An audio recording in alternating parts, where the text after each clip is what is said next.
Hey, it's a magic door. Oh, dude. What? Kids, don't drink bubbles at home. You've got red and yellow. That makes orange. Sharpen. Cool. A little computer magic.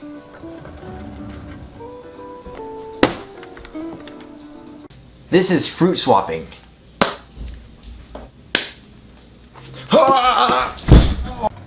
This is how Asians solve Rubik's Cubes. Look, Mom! This is how I empty my trash.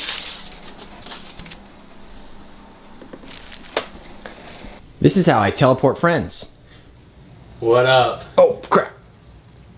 Hey. Oh.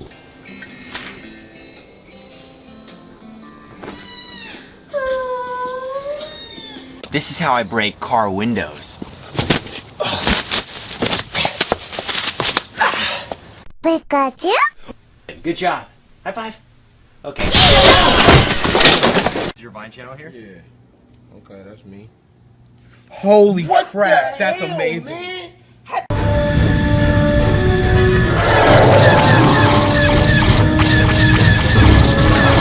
Jumping through closets.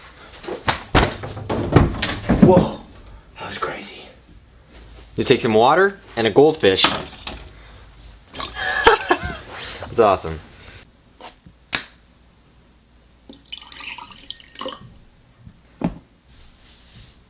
This is sock magic.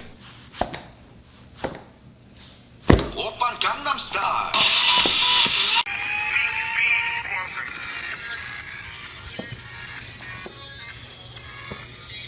Check this out. Oh, fresh from the orchard.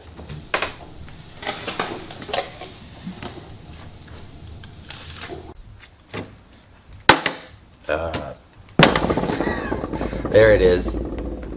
Hit like, revine, and then comment clone so you can create. No, you stop that. No more Vine glitches. What you waiting for? This is on string, and this is a little battery pack light. This is the floating vine.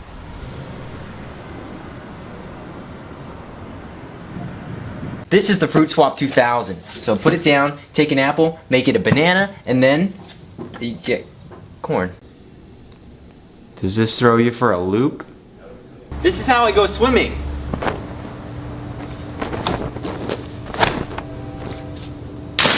You know what they say. Time is money. Hey, just in time, turning water into ice. Nice. This is using the force.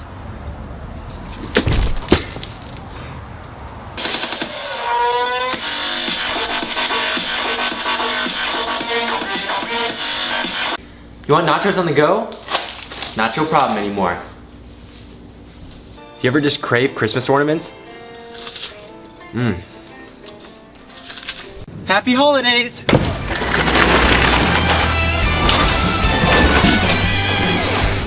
Bacon and eggs for breakfast. Ooh. Zach, no magic.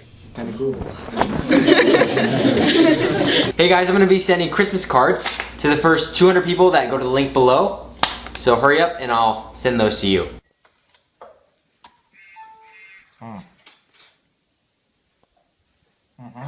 I know what you're thinking. Wrong. Okay, there is a cat in the hat. Hi, Mom. Oh,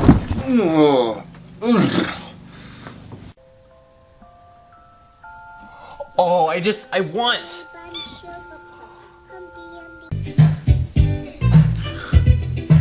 Ooh, hot or not? Sometimes I use my computer as a waffle maker.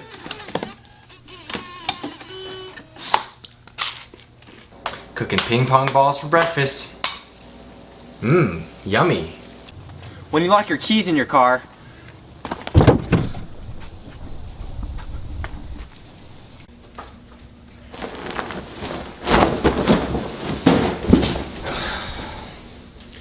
Dude, you haven't seen this yet?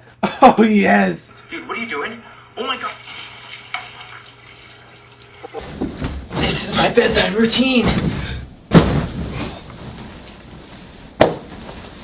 He's gonna be blue. Now he's green. And now he's white. Wait. Ready? Okay, wait, dude, you're gonna throw that at me? Yeah. Okay. 1, 2, 3. Isn't that awesome? When I'm lost in Korea, I'd be like, Oh!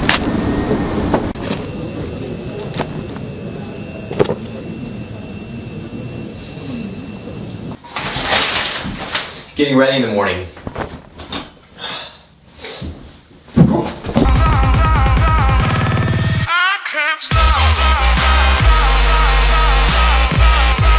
This is how I eat cereal.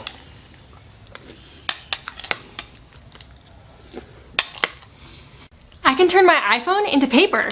Paper into stone.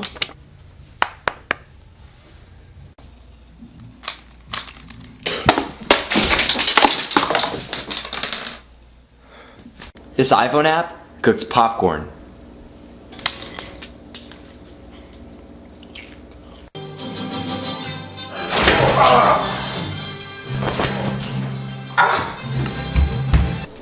Focus. Yes! Oh yes!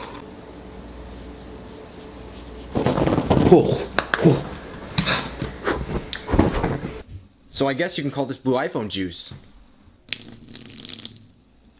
Kinda sounds like pee.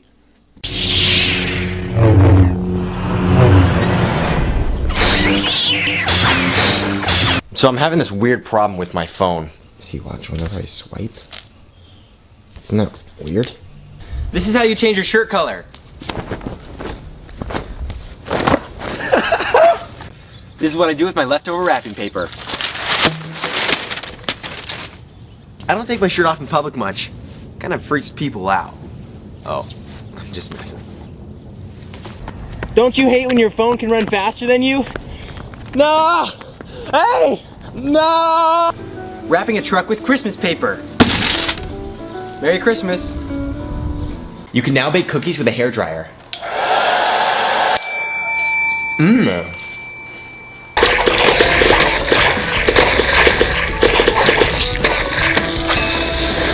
Every time I use the mouse.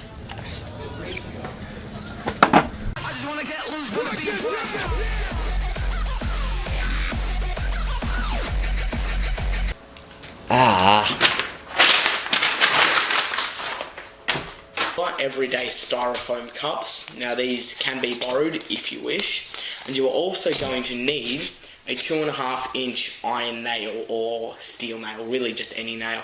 You don't really want it to be any bigger than 2.5 inches though, because 2.5 inches is the perfect size. And then you're going to want to place that on like a platform. In my case, all I did was simply take a piece of wood and hit the nail through one side of the wood until it came through the other end. Now, if I am performing this in the public or something, I'll usually use a piece of wood that's actually sanded down and actually varnished, and it looks really, really nice, and it's just better presentation for your trick. Now, I'm not going to be doing a performance of the spike today because I actually need another participant from like the audience that can actually move the cups around while my back is turned, because that's how the trick works. Usually I would perform the trick to the camera, but I can't do that with this one.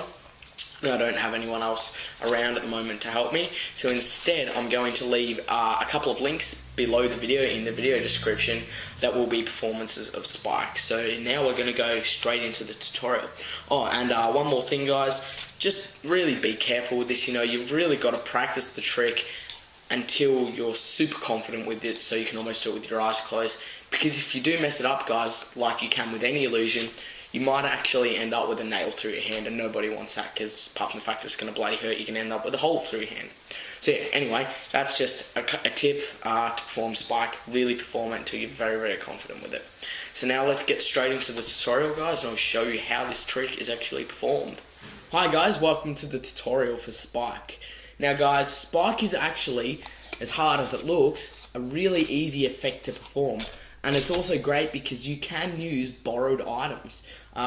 Usually no one's going to have a nail line around, so you need that, but you can use borrowed cups. Now, the way Spike works, guys, is actually by memorizing the serial number on the cup that the nail is put under. Now, no two styrofoam cups will have the same serial number. Every serial number on every styrofoam cup will indeed be unique. And that's what makes this trick so easy to perform. And you'll be surprised at the fact that no one actually realizes, because, I mean, the serial numbers are quite easy to see, guys. You'll be surprised at the fact that no one actually realizes the serial numbers. It's because they're too concentrated on what's under the cup, the nail under the cup, and, you know, your hands. So they're not actually looking at the cups to see if there's anything funny with them, which gives you a lot of cover and a lot of protection. Now, let me start off by showing you guys what you're going to do. You're going to start off with the 4 cups, have them inspected if you like. I suggest you don't, because someone might see the serial number. Have one or two members of the audience. I actually like to use 2 members, and I'll tell you why in a minute.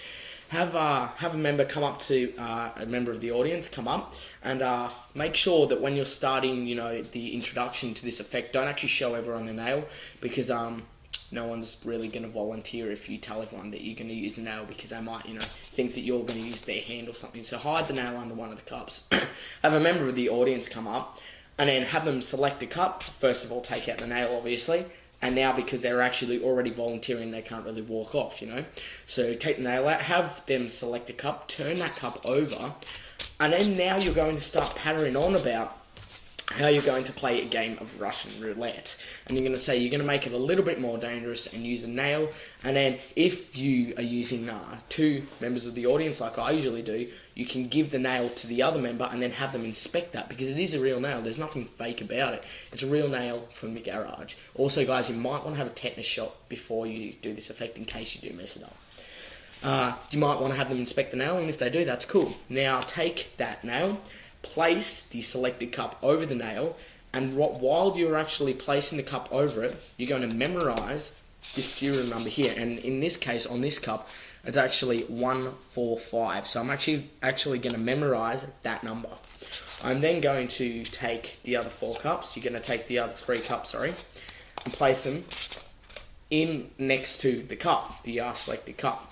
Now, at the moment, you still know which cup has a nail under, obviously, because you just memorized it. And so does everyone else. And you're going to say, now, generally, if we were going to play Russian roulette, I would be the person that would mix the cups around. But that's not really going to work here, because if I mix the cups around, I can still tell which cup has the nail under it, and you're just going to lift the cup that has the nail under it. And you say, so let's make it a bit harder. Now, here's what's going to happen, guys. You're actually going to turn around, okay? You're going to turn your back to the audience. And you're going to say to the spectator, I don't want you to do anything tricky. I simply want you to take the cups and put them in any order you like, making sure you double check which cup has the nail under it. So they'd mix the cups around in any order they like, and you know, you would apparently have no idea which cup has the nail under it, Once they mix the cups around, simply turn back around, guys. And now what you're going to act as if you're doing, you're going to act as if you're trying to kind of read the cups. And a really good convincer that you don't know which cup the nail is under is actually to spot the cup that has the nail under it. So in this case it would be this one, because it's 145. And then simply look away from the cups and look at your participants while you're actually so-called reading the cups. And what I like to do is place my hand flat just over one of the cups, kind of rub, then hover over the next one, rub again, hover over the next one. And then when I get to the cup that has a nail under it, I'll hover over it for a little bit longer, but not too much. Then go to the next one, and then kind of come back to that and kind of go to the next one, but then actually say, and that's when, as if you're getting a stronger and stronger feeling every time you hover over that cup. Everyone knows the nail's under there, so they're probably going to be freaking out. Now, you might want to tell everyone to keep a straight face, because you know you don't want them to give you any clues. Hover your hand and say, yep, I know which cup doesn't have the nail under it. Hover your hand over the cup with the nail, and then lift your hand up and then slam down on the cup either side of it. So you don't actually hit the cup with the nail under. I know which cup doesn't have the nail under it. Smack. And hit one of the other cups on the side of it, or if it's on the left-hand side, hit the cup next to it, and so on and so forth. Smash that first cup, and now you can turn it over and you say, see, there's no nail. Place that to the side, or even give this, chuck that out to the audience if you want. Everyone loves souvenirs. You now have 3 cups left. You're going to do exactly the same thing here. All you're going to do is turn around, have either one of your participants or your participant mix the cups around in any order he or she likes. And now you're going to turn around and, as if you have no idea which cup has a nail under it, obviously all you have to do is look for the serial number that you memorised on the cup, which in this case was 145. Did you remember? So it means it's right here. Now you're going to once again act as if you have no idea, spot which cup has a nail under it, and then try and look away, because if you're looking at the cups for too long, everyone's going to automatically think that you're actually looking for something on the cups, which in reality you actually are. So you don't want them to think that. You kind of just want to quickly spot as quick as you can which cup has the nail under it. Make sure you're certain about it. If you're not, simply just kind of glance at them again, and then you go, and then, you know, once you're certain about it, look away, look at the audience, look at your participant. Now you can hover 2 hands if you like, maybe even have someone else hover their hand over and then hold on to their hand, and you're going to say, I know which cup doesn't have the nail under it. Hover once again over the cup with the nail under it. Then simply, it's not this one. Smack down on that cup. I'm not doing it very hard here, guys, because I've got another camera angle on the table, so the camera will be a bit shaky. But slam down on that cup that doesn't have the nail under it. Put it to the side, and once again chuck it out to the audience. Now you're left with 2 cups. And now you can tell everyone that each time you take a cup away, your chances of hitting that nail actually go down. And now you actually only have a 50% chance of hitting that nail, so it's nowhere near as big as it was at the start. What you're going to do here, guys, is there's 2 ways you can end this trick. There's a way that is really quite dangerous, which I don't suggest you do, but I'm going to show you anyway. You can actually use your head to get rid of the last cup. And the way this works, you're going to ramble on about, you know, how the chance of you hitting the nail are actually less now, da-da-da-da-da-da-da. And then you're going to say that you're going to make it more dangerous because it's not dangerous enough now.